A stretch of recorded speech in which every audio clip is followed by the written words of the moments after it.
राजा साहब, फिर ऑपोजिशन क्या करेगी? अभी तो जलसे जुलूसों तक बात है, इसके आगे मामला कहां जा रहा है? हुकूमत गिराएंगे कैसे? क्योंकि आपने तो कहा कि जनवरी तक गिरानी है हुकूमत।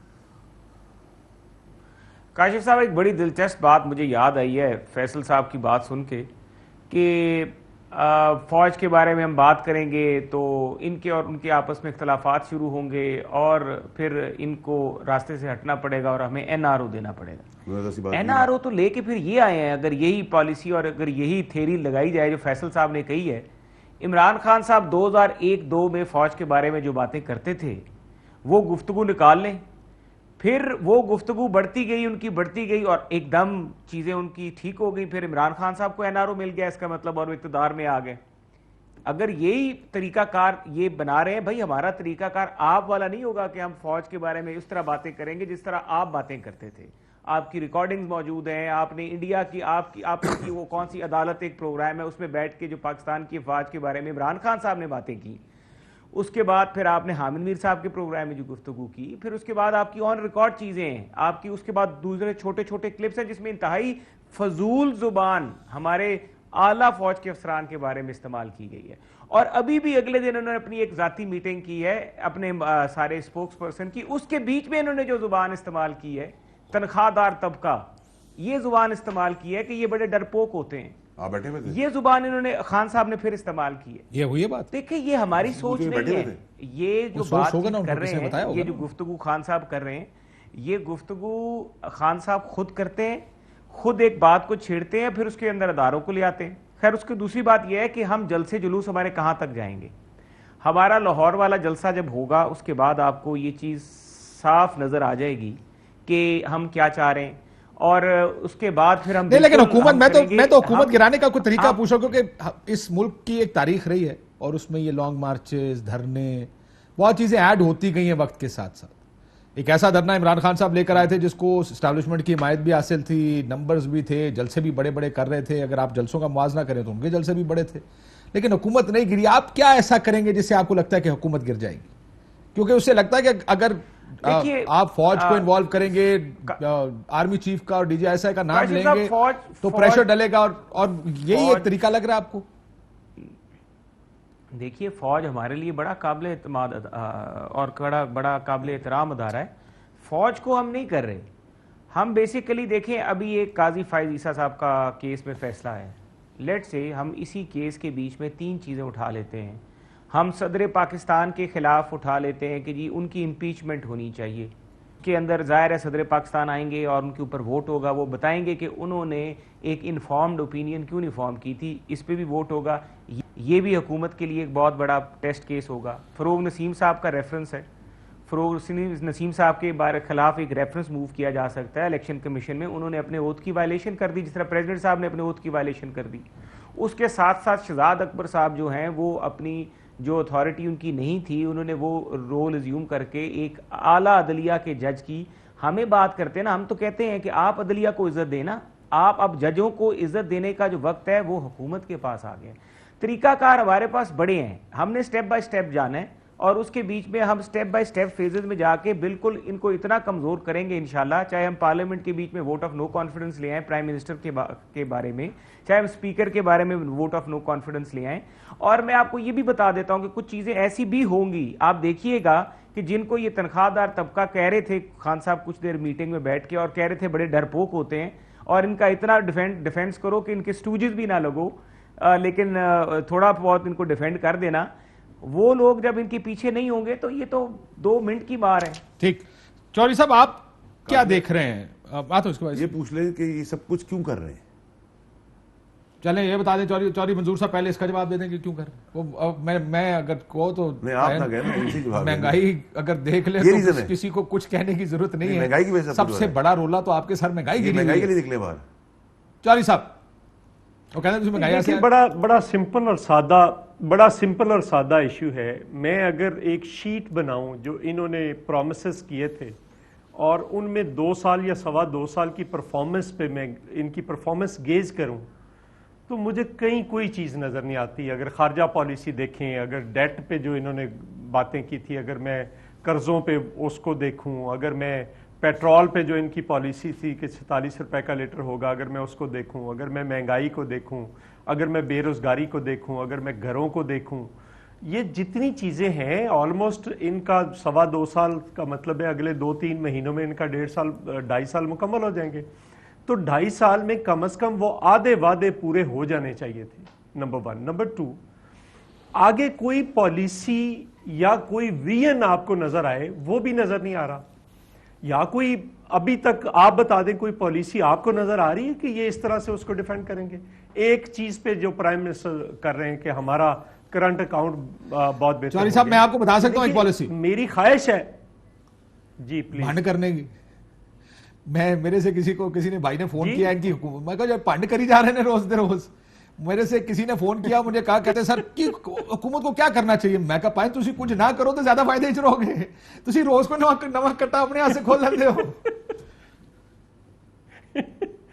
बिल्कुल, अगर ये बोलना बंद कर दें, कुछ करना शुरू कर दें तो शायद इनके लिए बेहतर है। लेकिन मैं एक बार कह रहा हूं कि देखिए इनकी सारी पॉलिसीज फेल हो गई हैं और बहुत बुरी तरह। लोगों के अंदर बहुत गुस्सा है। मैं आपके प्रोग्राम में, आपको याद होगा, कई बार कहा था कि अगर अपोजिशन की पार्टियों ने अपना रोल प्ले ना किया तो शायद लोग इंतजार नहीं करेंगे। वो टाइमली, मेरा ख्याल है इनको जो टाइम भी था 2 साल देने चाहिए थे। मैं जाती तौर पर, आपको पता है, मैं इस हक में था, ताकि इनके पास कोई एक्सक्यूज ना रह जाए कि हमें टाइम नहीं मिला, हम कर कुछ नहीं सके। और अब चूंकि 1 साल का टाइम लिया था, इमरान खान साहब ने कहा था कि 1 साल के बाद जो कुछ होगा उसकी जिम्मेदार मैं होऊंगा, मैं पिछली हुकूमत पर ब्लेम नहीं डालूंगा।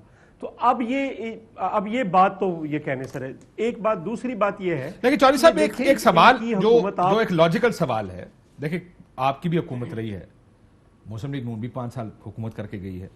क्या ये पैमाना सब पे अब लागू होगा कि 2 साल बाद आपका मंशूर उठाएंगे, अगर मंशूर के ऊपर अमल नहीं हुआ तो हुकूमत घर जाएगी, अगर महंगाई ज्यादा होगी तो हुकूमत घर जाएगी?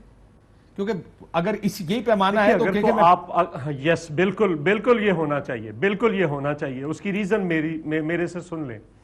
अगर 2 साल के अंदर कोई आप 30%, 20% या मतलब 2.5 साल के अंदर आपको 50% पे जाना चाहिए।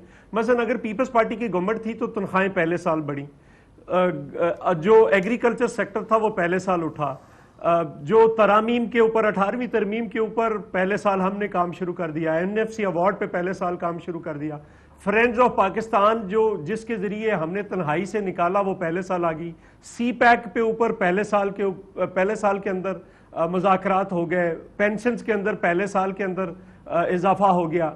सो ये सारी चीजें अगर आप नहीं कर पा रहे तो फिर इसका मतलब आपके पास कोई विजन नहीं है, कोई पॉलिसी नहीं है, कोई स्ट्रेटजी नहीं है।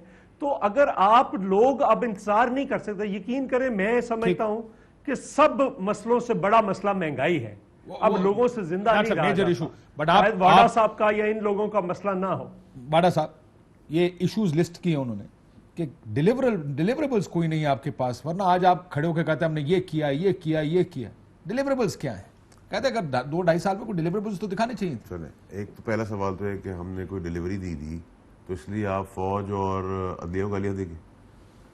हमारी ना डिलीवरी देने पर आप फौज और अदलिया को गाली देंगे? लॉजिक नहीं बन रही ना। आप हमें हमारी नाअहली बता सकते हैं, नाकामी बता सकते हैं, लेकिन आप ये कैसे कह सकते हैं कि काशिफ साहब ने फलाना नहीं किया तो मैं अरशद साहब को गाली दूंगा? ये कैसे हो सकता है? तो इसका मतलब कि इनका नजरिया जो है वो तो कौम को नजर आ रहा है। फिर जो बलोचिस्तान की बात कर दी वो तो आपने और मैंने कभी नहीं सुनी ना।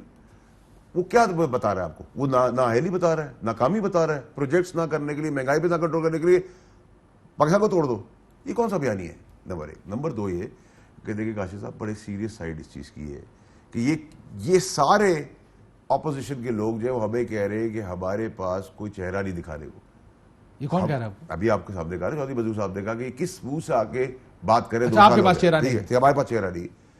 ये किस मुंह से आए सारे, जिनके सारे के सारे लीडर आज चोरी लूट घसूट में बैठे हुए और उसके बाद चोरी भी कर रहे, सीना चोरी भी कर रहे, बदमाशी भी कर रहे। ये नहीं चलने वाला काशिफ साहब, बड़ा मैं कैटेगोरिकली स्पेसिफिक। और मैं आज प्राइम मिनिस्टर की कोर मीटिंग से उठ के आ रहा हूं तो मुझे एग्जैक्टली पता है कि हुकूमत की डायरेक्शन किधर जा रही है। नंबर 1 जा रही है, मैं बता रहा हूँ। नंबर 2 ये कि देखिए जो बगावत को उकसाने का है 31 आर्टिकल 1952 RB एक्ट के तहत, ये तो अब फौज को भी खड़ा हो रहा है, ये तो अब अदलिया को भी खड़ा हो रहा है मैं और आप फौज को खड़े होकर गाली दे देंगे? मेरा काम दिया मैं फौज को गाली दूं, मेरा काम दिया मैं अदलिया को गाली दूं, ये बर्दाश्त होगा? ये ऑटोनोमस अदारे हैं। बगावत का मुकदमा बनाने लगे? मैं कह रहा हूं बनता ही नहीं बनता है। आर्टिकल 31 1952 का जो है आरबी एक्ट का, अभी तो और क्या बगावत का बताता है? मुकदमा बनाया था जिन लोगों पर, इंक्लूडिंग तो क्या पीएम काशिफ साहब, आजाद कश्मीर आप प्राइम मिनिस्टर, इसको- तो बड़ा आप सुना है इसको कि उन्होंने बहुत बड़ा नापसंद soberly- किया था। आप बड़ा सोबरली आसान समझ रहे हैं। जो नारा या बयानिया इन्होंने पेश किया है अदलिया को, फौज को और बलूचिस्तान में जो बलूचिस्तान के लिए जो बात की है, ये कोई मजाक वाली बात नहीं। आप मुल्क तोड़ने की साजिश में लगे हुए। आप रैंक एंड फाइल्स के अंदर डिफरेंशिएट कर रहे हैं। आप फौज के चीफ को, सिपा सलार को बुरा भला कह रहे हैं और उसके नीचे कमांड को अच्छा कह रहे हैं। ओ भाई, चीफ से ही तो, कमांड से ही तो फौज चलती है। आप फौज, बाजवा साहब को नहीं निशाना बना रहे, आप फौज के इदारे को, इंस्टीट्यूट को अटैक करो। या पहली दफा नहीं हो रहा, ये कई दिहाइयों से कोशिश करें। आप काकड़ ले लो, मुशर्रफ ले लो, राहिल शरीफ ले लो, बाजवा साहब ले लो, उससे पहले के दौर के सारे लोग ले लो। सब क्या मसला है इस आदमी को? ये नवाज शरीफ का प्रॉब्लम क्या है? आज बलूचिस्तान में गैरतमंद कौम है हमारी बलूची, उनके चादर पहनने से बलूची नहीं बन जाएगी आप। बलूची गैरतमंद कौम है। आप उस गैरतमंद कौम को कह रहे हो मेरी चोरी बचाने के लिए मैं तुम्हारा नारा लूंगा मिसिंग पर्सन का और बस लाशों का। तो सबसे ज्यादा मिसिंग पर्सन नवाज शरीफ के दौर में लोग हुए। आए ना फिर जल्द से। सबसे ज्यादा जो मिसिंग पर्सन है वो नवाज शरीफ के दौर के। आप निकाल ले सारा हिसाब किताब। ना वो तो मैं खालिद साहब की ठीक है? सुप्रीम जब कोर्ट में आप जाके इतने कहा था खतरनाक खेल में खेले, आज आप फरिश्ते बन गए, आज आप सबके बाप बन गए। आज आप क्या काम करें? कायदा के मिजाज पे आप अटैक कर रहे हो, आप बेहुरमती कर रहे हो। और मादरे मिल्लत का नारा मरियम नवाज की तस्वीर से लगेगा। यार डूब मरने का मुकाम है हम सबके लिए, मौत का मुकाम है हमारे लिए कि मादरे मिल्लत को आप तस्वीर लगा के मरियम नवाज की शक्ल दिखाओगे, जो कन्विक्टेड चोर है, जो क्वीन है कैलोरी फॉर्म की, जो भागी हुई है, जो कन्विक्टेड है, जो भागना चाहती है इस मुल्क से, उसको मादर मिल्लत आप बता रहे हो। फादर ऑफ द नेशन की कब्र पे खड़े होकर आप क्या झंडे गाड़े हो, नारे कर रहे हो? क्या मैं और आप अपने बुजुर्गों की कब्रों पे जाके ये काम करते नहीं, हैं? लेकिन आपकी जब इमरान खान साहब गए थे, ये हो चुका है। नहीं सर, मैं नो clear करूं, नॉवेल्टी। कोई लीडरशिप ने नहीं, नारा लगना, आपने नारे की मजम्मत की है, किसी एक शख्स के नारे की मजम्मत नहीं की। अगर नारे की मजम्मत नहीं, करनी नहीं, है तो सर, फिर मैं आप आपको लोग clear नारे कर लगाए थे। आप वहां जाके कब्र जो कायदा से मिजाज पे जो एरिया है जहां दफनाया गया है, उसकी तोड़ फोड़ तो देखिए आप जाके। आप मुझे बताएं, हाउ कैन यू जस्टिफाई मादरे मिल्लत की उसकी तस्वीर मजम्मत मरियम नवाज? उसकी मजम्मत तो सिंध गवर्नमेंट ने भी कर दी ना जी। क्या सिंध मजम्मत गवर्नमेंट की ने- है? सिंध गवर्नमेंट तो गेम खेली है इसके अंदर, स्टैब भी करे, गले भी लगा रहे, क्या कर रही है? उन्होंने कहा कि आप अपने बुजुर्गों के ऊपर जाके काम करते, मैं और आप अपने बुजुर्गों की कब्र पे जाके काम करते। आप मुझे बताएं कि हाउ कैन यू जस्टिफाई मादरे मिल्लत की तस्वीर, मादरे मिल्लत में तस्वीर मरियम नवाज की लगी हुई है? इसका Is it a जवाब joke? ब्रेक के बाद आप दोनों से ले लेता हूं, राजा साहब भी और एक ब्रेक लेते हैं।